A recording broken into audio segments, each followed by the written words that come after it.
14 ফেব্রুয়ারি নিয়ে কিছু উপদেশ চাই।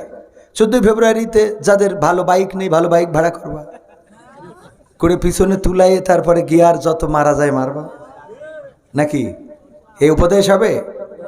14 ফেব্রুয়ারি কি দিবস? কিসের ভালোবাসা?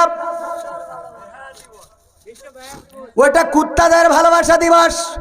কাদের ভালোবাসা দিবস? কুত্তাদের ভালোবাসা দিবস, কুত্তা কুত্তিদের ভালোবাসা দিবস। ওটা কোনো মানুষের ভালোবাসা দিবস হতে পারে না। আমাদের ভালোবাসা সব সময়, আমাদের ভালোবাসা সব দিন, আমাদের ভালোবাসার কোনো দিন নাই। ভালোবাসা যদি দেখতে চান, ভালোবাসার উত্তম আদর্শ হলো বিশ্ব নবী সাল্লাল্লাহু আলাইহি সাল্লাম ভালোবেসেছেন। খাদিজা রাদিয়াল্লাহু তাআলা আনহার বয়স ছিল কত? 40। কত? 40। আর বিশ্ব নবীর বয়স ছিল কত? 25 বছর বয়সে খাদিজা রাদিয়াল্লাহু তাআলা আনহাকে বিয়ে করলেন। এবং এই বিয়ের পরে বিশ্ব নবী সাল্লাল্লাহু আলাইহি সাল্লাম খাদিজা রাদিয়াল্লাহু তাআলা আনহা ইন্তেকালের আগ পর্যন্ত আর দ্বিতীয় কোনো বিয়ে করেন নাই। যতদিন খাদিজা ছিল ততদিন আমার রাসূল সাল্লাল্লাহু আলাইহি সাল্লাম শুধুমাত্র খাদিজাকেই স্ত্রী হিসাবে রেখেছেন। শুধু তাই নয়, মসজিদে নববীতে হঠাৎ একদিন আল্লাহর নবীর স্ত্রী আয়েশা ঘুম ভেঙে দেখলেন পাশে নবী নাই। চিন্তা করলেন রাসূল হয়তো অন্য বিবিদের ঘরে গিয়েছেন। চিন্তা করে অন্য বিবিদের ঘরে খোঁজ নিলেন না, অন্য কোনো বিবির ঘরে যায় নাই। বুঝতে পারলেন তাইলে হয়তো বিশ্ব নবী মসজিদে নববীতে আছে। চলে গেলেন মসজিদে নববীতে। যাওয়ার পরে দেখলেন সত্যিই তাই, বিশ্ব নবী সাল্লাল্লাহু আলাইহি সাল্লাম কার কাছে?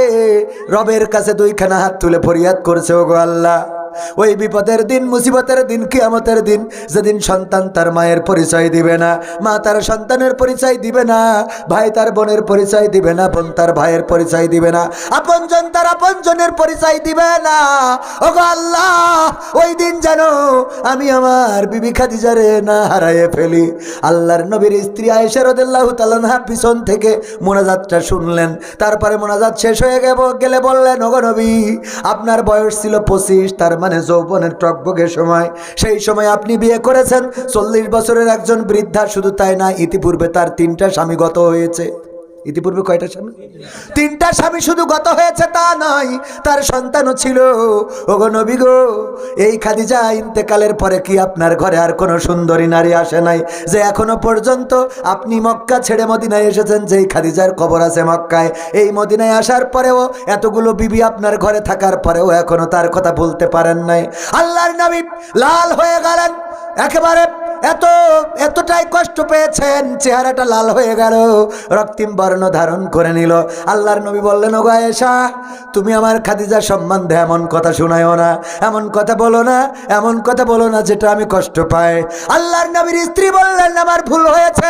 ওগো নবী, আপনি একটু খাদিজা সম্বন্ধে শুনান, আমাদের থেকে তার ব্যতিক্রমটা কি ছিল?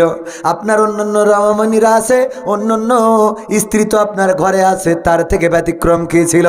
আল্লাহর নবী বললেন, ওগো আয়েশা, আমি যখন নবুয়ত পেয়েছি, নবুয়ত পাওয়ার পরে মক্কায় দাওয়াতের জন্য বের হতাম, আমার দাওয়াত তো কেউ গ্রহণ করতোই না, বরং আমার দিকে পাথর নিক্ষেপ করতো, আমারে মারতো, ধরতো, কাটতো, আমারে এমন নির্যাতন করতো, আমার রক্ত ফিনকি দিয়ে বের হয়ে যেত। আবু জাহেল আমার কপালে আঘাত করে মাথা ফাটিয়েছে, আমি নামাজে দাঁড়ালে উটের নাড়ি ভুড়ি চাপিয়ে দিয়েছে, আমার গায়ে থুতু নিক্ষেপ করেছে। হজের সময় তাবুতে তাবুতে মানুষকে বলেছে যে ওখানে একটা পাগল আছে, ওই পাগলের তাবুতে যেন যাবা না। এই অবস্থার মধ্যে আমি দিনের আলোতে যখন বের হতে পারতাম না, রাতের অন্ধকারে মানুষের দরজায় দরজায় দাওয়াতের জন্য বের হতাম। গভীর রাতে যখন বাড়িতে ফিরতাম, এসে বলতাম খাদিজা, আর একটা ডাকে দরজাটা খুলে যেত। আমি খাদিজাকে বললাম, ওগো খাদিজা, আমি এই রাতের অন্ধকারে আসি, কোন দিন কোন টাইমে আসি তুমি কেমনে জানো?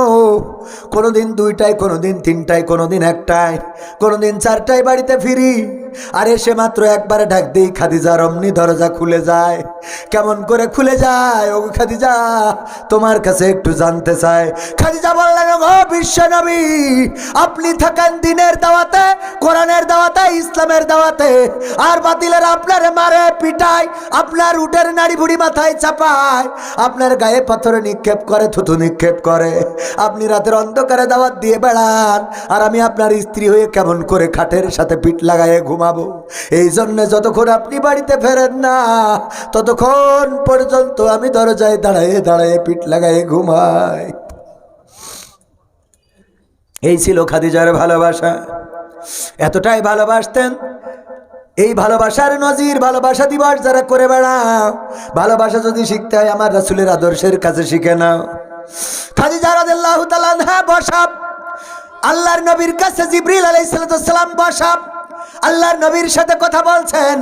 হঠাৎ দেখলেন বিবি খাদিজা খাবার নিয়ে আসছে। জিবরিল বললেন, ওগো নবী গো, আমার যাওয়ার সময় হয়ে গেছে।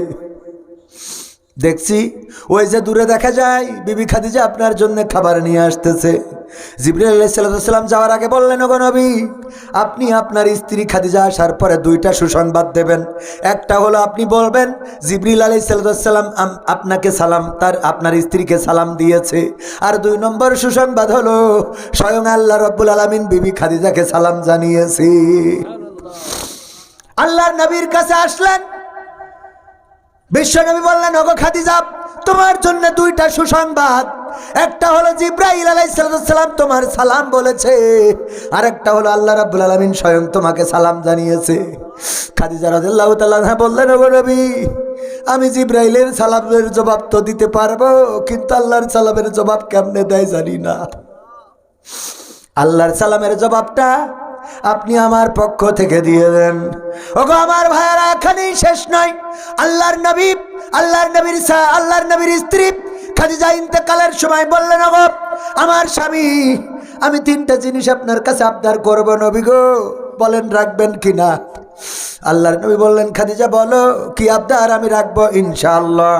আল্লাহর নবীর স্ত্রী বললেন, আমি মারা যাওয়ার পরে আমার কাফনের কাপড়টা আপনার জামা দিয়ে করে দেবেন, আমার কবরে আপনি একটু গড়াগড়ি দিবেন, আর আমার কবরের কাছে দাঁড়ায় থাকবেন মুনকার নাকির আসা পর্যন্ত। যখন মুনকার নাকির আসবে তখন আপনি প্রশ্নের জবাব দিয়ে তারপরে যাবেন। চিন্তা করা যায় কেমন ভয় আল্লাহর প্রতি, আর ভালোবাসা ছিল রাসূলের প্রতি। কেমন ভালোবাসা! যেই সময় কেউ রাসূলকে মানে নাই, প্রথম ইসলাম কবুলকারীর নাম কি? খাদিজা রাদিয়াল্লাহু তাআলা। আর পুরুষদের মধ্যে আবু বকর রাদিয়াল্লাহু তাআলা, তরুণদের মধ্যে আলী রাদিয়াল্লাহু তাআলা। এই 3 জন প্রথমে ইসলাম কবুল করেছে। মক্কায় যখন বিয়ে করলো, আল্লাহর নবী মুহাম্মদকে যখন বিয়ে করলো খাদিজা, খাদিজা ছিল তখন বড় লোক, অনেক টাকার মালিক, আকিস কোম্পানি, বসুন্ধরা কোম্পানির মতো অনেক টাকার মালিক। সবাই খাদিজাকে যাচ্ছে তাই বলতে লাগলো, আহারে একটা যুবক পেয়ে দেখো, 3টা স্বামী ইতিপূর্বে গত হয়েছে, তারপরেও মুহাম্মদ রে ফুসলাই ফাসলাই বিয়ে করেছে, তাও সে ছাগল খাওয়ায়, তার আন্ডারে চাকরি করে, এই গোলামকে বিয়ে করেছে। এরকম আছে না? মাস্টার যদি ছাত্ররে বিয়ে করে কোনো ম্যাডাম, ওরে বাবা যায় আছে না? নাই? ম্যাডাম রে ছাত্র বিয়ে করতে পারবে না? পারবে না? কোন হাদিসে রয়েছে বিয়ে করা যাবে না? গ্রামে একেবারে রটি যাবে, হ্যাঁ অমুক ছাত্র ওর ম্যাডাম রে